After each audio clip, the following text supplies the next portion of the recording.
Hello everyone. आज बात करेंगे करंट अफेयर्स की एमसीक्यू शो में 15 से 20 जनवरी के बीच के। सबसे पहला अयोध्या से रिलेटेड है। आपको पता है अयोध्या कितना चर्चा में है पिछले कुछ दिनों से। तो आपको बताना है कि अयोध्या किस रिवर के बैंक पर सिचुएटेड है, कौन सी नदी के तट पर अयोध्या लोकेटेड है। तो बताइए इसका आंसर, जल्दी बताइए। इसका आंसर है सरयू।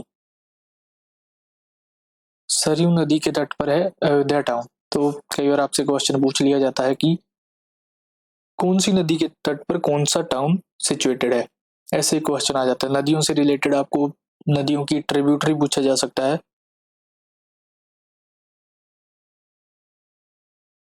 या फिर नदियों का ओरिजिन पॉइंट पूछ लेते हैं, या फिर सिटी पूछ लेते हैं कई बार कि कौन सी सिटी इस नदी के तट पर है। तो ये आपको पता होना चाहिए। अयोध्या सरयू नदी के तट पर है, जिसे घाघरा भी कहते हैं, ये भी याद रखना। नदी घाघरा है, बट उसे अयोध्या एरिया में सरयू कहा जाता है। तो कहीं ऑप्शन में घाघरा हो तो भी ऑप्शन राइट होगा। और यमुना की बात करें अगर, यमुना के किनारे मथुरा है, दिल्ली है, ठीक है। गंगा की बात करें तो वाराणसी, हरिद्वार, इनको याद रख सकते हैं आप। सरयू का मैंने आपको बता दिया अयोध्या। चंबल का इंपॉर्टेंट शहर देखे तो कोटा है, ठीक है, ये याद रखना है आपने। अगला क्वेश्चन रिलेटेड है इंडिया और मालदीव से। काफी दिनों से न्यूज में है मालदीव, और ये क्वेश्चन मैंने आपको पहले भी करवाया है। तो इसमें आपको बताना है कि इंडिया और मालदीव को कौन सेपरेट करता है इन तीनों में से। तो इसका राइट आंसर होगा 8 डिग्री चैनल, ठीक है। ये अगर इंडिया है, यहाँ श्रीलंका है, यहाँ कहीं मालदीव है, ठीक। और इधर ये है लक्षद्वीप, और यहाँ पर है अंडमान निकोबार। तो ये देखिए जो 8 डिग्री चैनल है वो यहाँ पर है, लक्षद्वीप और मालदीव को सेपरेट कर रहा है। और जो 9 डिग्री चैनल है वो एक लक्षद्वीप का ही आइलैंड है, मिनिकोय। मिनिकोय सबसे नीचे आइलैंड है लक्षद्वीप का, उसको रेस्ट ऑफ द लक्षद्वीप से सेपरेट कर रहा है। ये है 9 डिग्री चैनल, ये है 8 डिग्री चैनल। और इधर है 10 डिग्री चैनल, ये सेपरेट कर रहा है अंडमान और निकोबार को। ये ऊपर वाला अंडमान है, नीचे वाला निकोबार आइलैंड है। तो ये याद रखना है तीनों के बारे में आपने। वर्ल्ड बैंक के हेडक्वार्टर के बारे में पूछा गया है, आपको बताना है वर्ल्ड बैंक का हेडक्वार्टर कहाँ पर है। तो वर्ल्ड बैंक का हेडक्वार्टर है वॉशिंगटन डीसी में। ये कहाँ पर है? यूएसए। और वर्ल्ड बैंक से रिलेटेड एक और इंफॉर्मेशन बताऊं, पहले आईएमएफ को जानते हैं।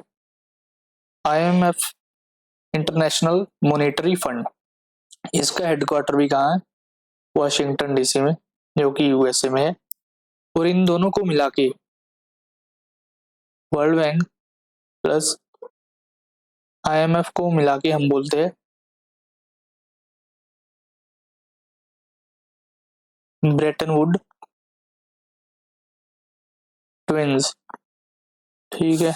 ये याद रखना है आपने कि ब्रेटन वुड ट्विंस किसे कहा जाता है। क्वेश्चन आता है, कई बार आया है पहले क्वेश्चन में। वर्ल्ड बैंक और आईएमएफ को दोनों का हेडक्वार्टर कहाँ है? Washington DC. वर्ल्ड बैंक की और बात करें तो ये 5 इंस्टीट्यूशन है जो मिलकर किसे बनाते हैं? वर्ल्ड बैंक को। आईवीआरडी, आईडीए, आईएफसी, एमआईजीए और आईसीएसआईडी, यानी कि international centre for settlement of investment dispute. Dispute से याद रखना बस आपने। ये क्यों याद रखना, ये वाला क्यों इंपॉर्टेंट है? क्योंकि इसका इंडिया मेंबर नहीं है, बाकी सबका इंडिया मेंबर है, इन चारों का इंडिया मेंबर है। बट जो ये इंस्टीट्यूशन है डिस्प्यूट से रिलेटेड है जो, उसका इंडिया मेंबर नहीं है। तो ये भी क्वेश्चन आ सकता है कि वर्ल्ड बैंक के किस इंस्टीट्यूशन का इंडिया मेंबर नहीं है, वो कौन सा है, ICSID। अगला क्वेश्चन है फिर से हेडक्वार्टर से रिलेटेड है, आपको बताना है एनजीटी का हेडक्वार्टर कहाँ है। एनजीटी क्या है, एक मिनट, एनजीटी है नेशनल ग्रीन ट्रिब्यूनल।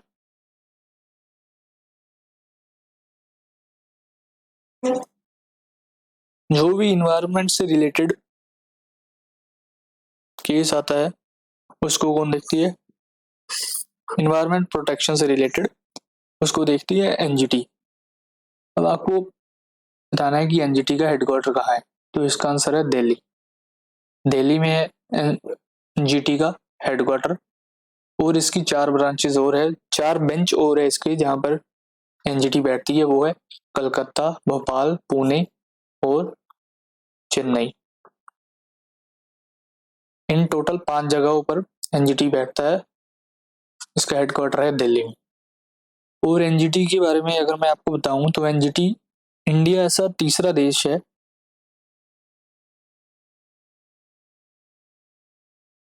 जिसने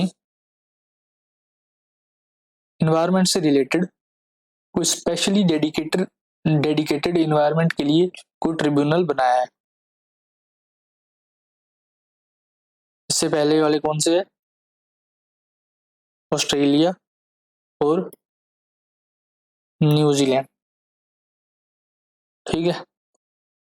इन दोनों देशों के बाद इंडिया ऐसा तीसरा देश बना है जिसने इन्वायरमेंट प्रोटेक्शन के लिए ट्रिब्यूनल बनाया है। अगला क्वेश्चन आर्मी डे से रिलेटेड है, बताइए आर्मी डे कब हम मनाते हैं, इंडिया में कब सेलिब्रेट करते हैं। तो इसका आंसर है 15 जनवरी। 15 जनवरी को होता है आर्मी डे। क्यों होता है, क्योंकि 15 जनवरी के दिन फील्ड मार्शल KM करियप्पा ने, जो कि ब्रिटिश जनरल से इंडियन आर्मी की कमान सौंपी थी, तो इस दिन इंडियन आर्मी डे मनाया जाता है 15 जनवरी को। और जनवरी के डे याद रखने आपको 9 जनवरी, इसको हम प्रवासी भारतीय दिवस के रूप में मनाते हैं, क्योंकि महात्मा गांधी इस दिन वापस आए थे, कहाँ से, साउथ अफ्रीका से। और 10 जनवरी के बारे में बात करूं मैं, तो ये होती है world Hindi day, world Hindi day,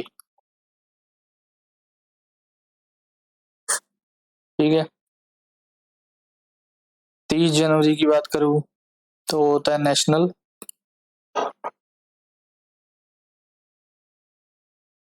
मार्टार्स day, national शहीदी दिवस। ये यहाँ पर शायद स्पेलिंग गलत है, चलिए। अगला क्वेश्चन है अर्जेंटीना से रिलेटेड। हाल ही में अर्जेंटीना में हाइपर इन्फ्लेशन चल रही थी,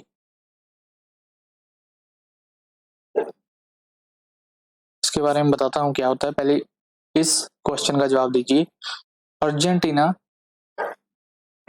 does not share border with, ये बताना है आपको, किसके साथ अर्जेंटीना बॉर्डर शेयर नहीं करती, तो वो है ब्राजील। ब्राजील के साथ अर्जेंटीना बॉर्डर शेयर नहीं करती। चाइल्ड की बात करूं तो चाइल्ड की कैपिटल क्या है, सैंटियागो, ठीक है, सैंटियागो। बोलीविया की क्या है, ला पाज। ब्राजील की क्या है, ब्राजीलिया। और यूरुग्वे की बात करूं तो इसकी है मोंटेवीडियो। ये याद रखना है आपने इन चारों के बारे में। और ब्राजील के साथ अर्जेंटीना बॉर्डर शेयर नहीं करता है, बाकी तीनों के साथ अर्जेंटीना बॉर्डर शेयर करता है। और ये पांचों की पांचों कंट्री साउथ अमेरिका में है, ठीक है, साउथ अमेरिका कंटिनेंट में है, पांचों की पांचों कंट्री है। अब सबसे पहले तो इन्फ्लेशन देखते हैं क्या होता है। सपोज एक बास्केट है, इसमें काफी सारी कमोडिटीज है, जैसे फूड से रिलेटेड काफी आइटम्स है और बाकी भी आइटम है जो डेली यूज की आइटम्स है। तो इसका ये आपको पिछले साल पड़ रही थी 100 रुपए में, बट इस साल ये आपको पड़ रही है 105 रुपए में। ठीक है, तो क्या हुआ, मतलब 5% महंगाई बढ़ गई। तो ये क्या हुआ, 5% इन्फ्लेशन बढ़ गई। इसको बोलते हैं इन्फ्लेशन। जब एक पूरी कमोडिटी का प्राइस बढ़ जाता है, ऐसे नहीं, बट सिंगल कमोडिटी का बढ़े तो वो इन्फ्लेशन नहीं होती। जैसे कि आपने देखा हो टमाटर का प्राइस बढ़ गया था कुछ समय पहले, तो वो इन्फ्लेशन नहीं थी। अब अगर हाइपर इन्फ्लेशन की बात करते हैं, तो जब ये जो परसेंटेज है ये 100-200% बढ़ जाती है, तो इसे बोलते हैं हाइपर इन्फ्लेशन। ठीक है, एक होता है डिफ्लेशन।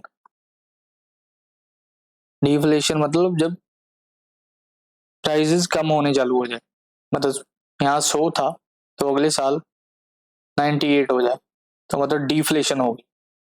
एक होता है डिसइन्फ्लेशन।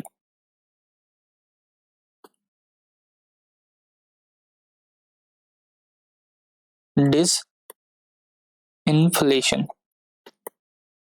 इसका मतलब क्या होता है, सपोज पिछले साल 100 था, 105, और उसके अगले साल 106 या 110 हो गया। तो ये 2020 के प्राइस है, ये 2021 के, और ये 2022 के। यहाँ पर क्या हो रहा है, 5% इन्फ्लेशन बढ़ रही है। बट अगर इससे कंपेयर करें इसको, तो यहाँ पर 5% नहीं है, 5% से कम होगा, परसेंटेज निकाल लीजिएगा, बट 5 से कम है ना, 5 से कम है यहाँ पर इन्फ्लेशन। तो डिसइन्फ्लेशन क्या होती है कि इन्फ्लेशन तो हो रही है, प्राइसेस तो बढ़ रहे हैं, बट जिस रेट से पिछली बार बढ़ रहे थे उससे अब कम है, तो इसे बोलते हैं डिसइन्फ्लेशन। और जो डीफ्लेशन होती है उसमें प्राइसेस कम हो जाते हैं बिल्कुल ही, मतलब 105 की जगह पर यहाँ पर हो सकता है 104 होता, 103 होता, तो वो होती डिसइन्फ्लेशन, डीफ्लेशन सॉरी। हिस्ट्री से रिलेटेड अगला क्वेश्चन है, आपको बताना है कि इंडिया का वाइसरॉय कौन था जब बंगाल का पार्टीशन किया गया था 1905 में। तो इसका आंसर है लॉर्ड कर्जन। लॉर्ड कर्जन थे इंडिया के वाइसरॉय जब 1905 में बंगाल को 2 पार्ट्स में डिवाइड कर दिया गया था। लॉर्ड मिंटो की बात करें तो ये 1909 के करीब थे इंडिया के वाइसरॉय। लॉर्ड कैनिंग की बात करें तो ये फर्स्ट वाइसरॉय थे इंडिया के, और 1858 के करीब ये इंडिया के वाइसरॉय थे। जो फर्स्ट वॉर ऑफ इंडिपेंडेंस हुआ था 1857 में, उस समय यही इंडिया के वाइसरॉय थे। लॉर्ड इरविन के साथ गांधी जी का एक मीटिंग हुई थी, जो कि राउंड टेबल कॉन्फ्रेंस के बारे में अगर आपने सुना है, तो उससे पहले ये 1930 के करीब ये वाइसरॉय थे इंडिया के।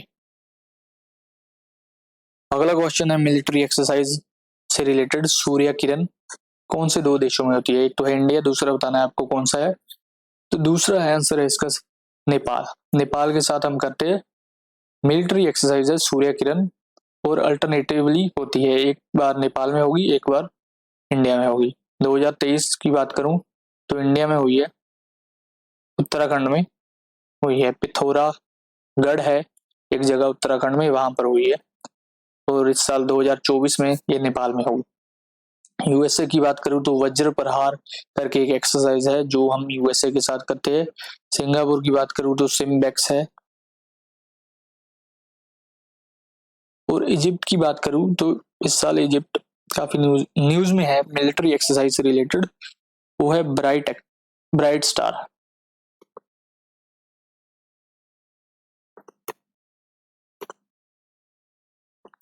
ब्राइट स्टार सबसे इंपॉर्टेंट एक्सरसाइज है इस साल की, जो कि कहां पर हुई है, इजिप्ट में हुई है। इसमें मल्टीनेशन ने पार्ट किया है, मतलब 20-30 नेशंस ने इसमें पार्ट लिया है, जो कि इजिप्ट में हुई है। नीति आयोग से रिलेटेड अगला क्वेश्चन है, आपको बताना है नीति आयोग ने इनमें से किसको रिप्लेस किया। तो इसका आंसर होगा प्लानिंग कमीशन। तो पहले इंडिया में क्या होता था, एक प्लानिंग कमीशन होती थी जो हर 5 साल का, अगले आने वाली 5 साल का प्लान बनाती थी कि सरकार क्या करेगी अगले 5 सालों में, सरकार का मेन फोकस कहाँ रहेगा। बट 2015 में उसे रिप्लेस किसने कर दिया, NITI Aayog. Invasive species specialist group, सबसे पहले तो इन्वेजिव स्पीशीज क्या होती है। तो सपोज ये लोकल एरिया है, यहाँ पर बहुत सारे प्लांट्स है, एनिमल्स है जो यहाँ पर लोकल एरिया में पाए जाते हैं, इंडिया है सपोज, बट कोई स्पीशीज यहाँ ऑस्ट्रेलिया से आके यहाँ हमने इंट्रोड्यूस कर दी और उसने पूरा यहाँ पर फैल गई हो सारे इंडिया के जंगलों में या कहीं भी, तो उसे बोलते हैं इन्वेजिव स्पीशीज। जो कि लोकल ना हो, कहीं बाहर से आई है, उसे बोलते हैं इन्वेजिव स्पीशीज। तो आपको बताना है इस क्वेश्चन में ये स्पेशलिस्ट ग्रुप किस ऑर्गेनाइजेशन से रिलेटेड है। तो इसका आंसर होगा international union for conservation of nature, यानी कि IUCN। तो IUCN एक रेड लिस्ट भी निकालती है।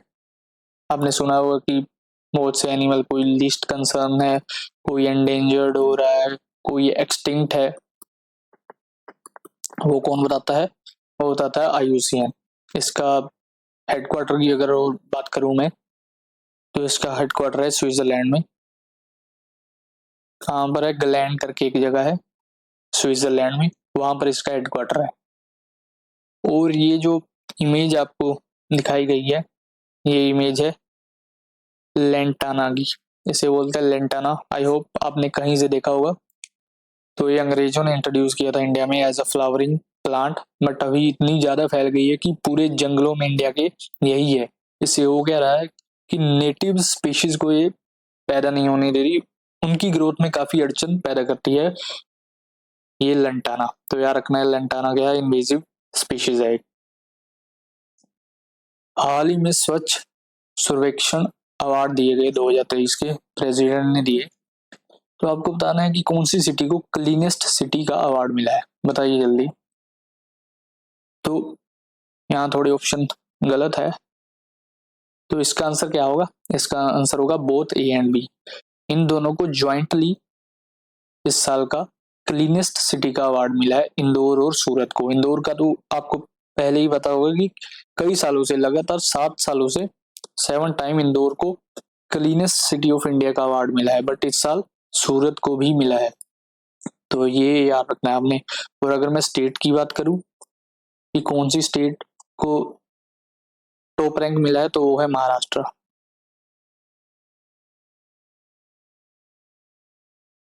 According to ASI, archaeological survey of India, oldest living city India में, oldest living city of India आएगा यहाँ पर। इंडिया में कौन सी है कि जो अभी भी चल रही है लिविंग सिटी, तो क्या वो धोलावीरा है, वाराणसी है, लोथल है, या फिर वाडनगर है। तो इसका आंसर है वाडनगर। ये कहाँ पर है, गुजरात में। तो हाल ही में एसए ने बताया कि हो सकता है ये इंडिया की ओल्डेस्ट लिविंग सिटी हो। 1500 BC के आसपास इसे बसाया गया था और जब से चलती आ रही है। एक कंसेप्ट है डार्क एज का। डार्क एज किसे कहा जाता है, जब इंडस वैली सिविलाइजेशन खत्म हो गई और उसके बाद आई आयरन एज, आई आयरन एज। तो इसके बीच की हमें कोई जानकारी नहीं थी, इन दोनों के बीच की, तो इसे कहा जाता है डार्क एज। ठीक है, बट अभी जब इसकी एक्सकवेशन हुई है वाडनगर की, तो ASI को पता चला है कि हो सकता है इसकी ये इस एज में लाई करती हो, डार्क एज में लाई करती हो। तो ये याद रखना है आपने वाडनगर के बारे में। ठीक है, और वाराणसी की बात करूँ तो यूपी में है, धोलावीरा अगेन गुजरात में है, लोथल भी गुजरात में है। ये याद रखना, इंडस वैली सिविलाइजेशन के टाइम की ये दोनों सिटीज है, धोलावीरा और Lothal. Archaeological survey of India की बात करूं तो अराउंड 1861 के अराउंड इसे फाउंड किया गया था। अलेक्जेंडर कनिंघम, इसको बोला जाता है फादर ऑफ इंडियन आर्कियोलॉजी।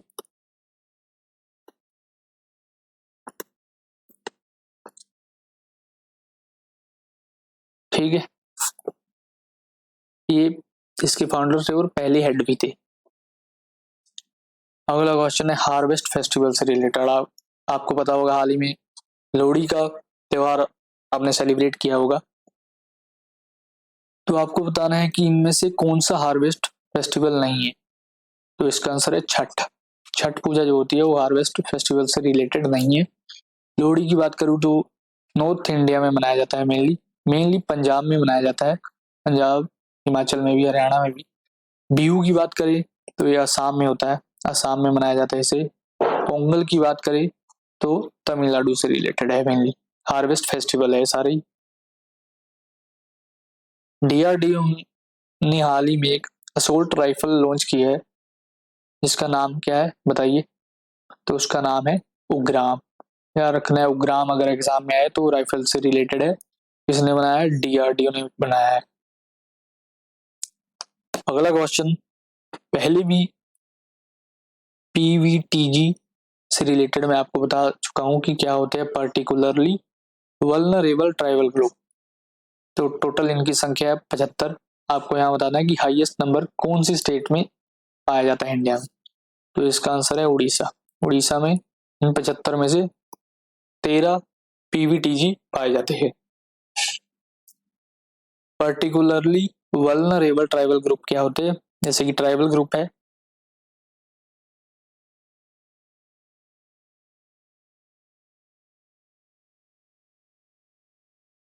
तो इनमें क्या हुआ, जो ये पीवीटीजी है ये इनमें भी काफी पिछड़े हुए हैं।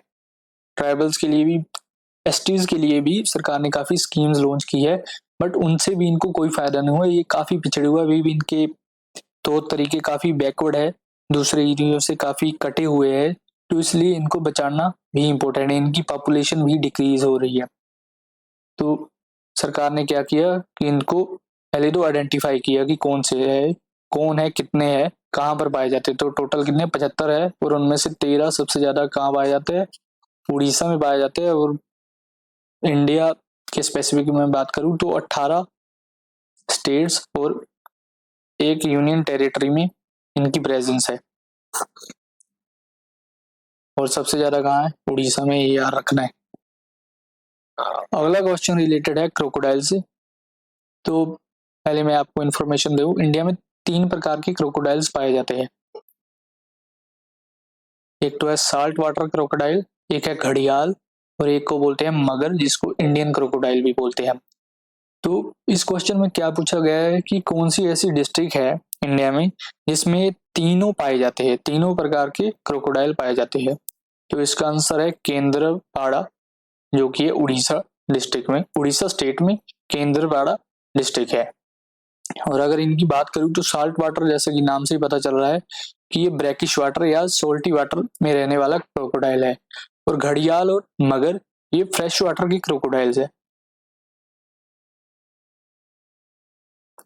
ठीक है, घड़ियाल और मगर आपको फ्रेश वाटर रिवर्स में मिलते हैं या लेक्स में मिलते हैं, बट जो सॉल्ट वाटर क्रोकोडाइल है वो आपको ब्रैकिश वाटर में मिलेगा।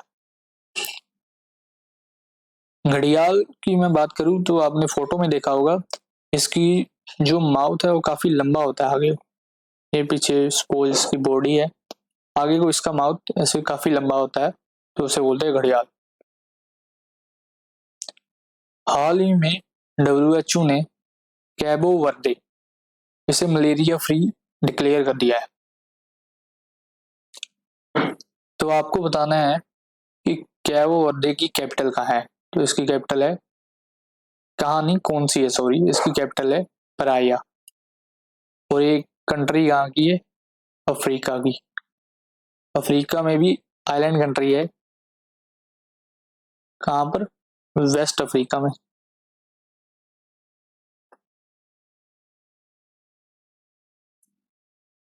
ये बामाको लिखा है जो, ये किसकी कैपिटल है? माली की कैपिटल है।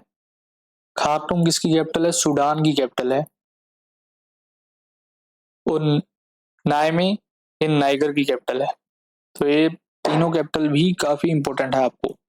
हाल ही में इन तीनों देशों में कू हुआ है, यानी कि मिलिट्री ने तख्ता पलट कर दिया है सत्ता का, उन्होंने खुद रूल चालू कर दिया है, सो बोलते हैं कू, मिलिट्री कू हुआ है।